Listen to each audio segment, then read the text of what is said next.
Festival season is just around the corner and I have realized that I have not made my signature rice kheer recipe for you. So let's begin with this. First method is to take small green rice. It's perfect to make kheer. Then soak it for half an hour.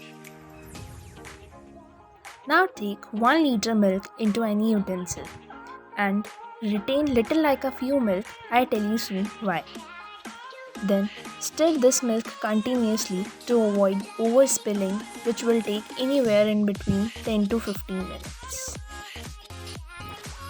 After the milk will reduce in a half quantity, it's time to add our soaked rice into the milk. After adding the whole rice into the milk, keep stirring it for some time. Now, keep it aside and here I take 4 tablespoons custard and add our remaining milk to give this a nice mix. Make sure no lumps of custard is there. So our custard slurry is ready. Now, let's check for the doneness of rice. Once the rice has cooked, then you notice that relatively the milk has started thickening as well. So, this is the time when we add sugar. Here I am adding 5 to 6 teaspoons sugars, or you can add according to your taste. Now waiting for a one more boil to come.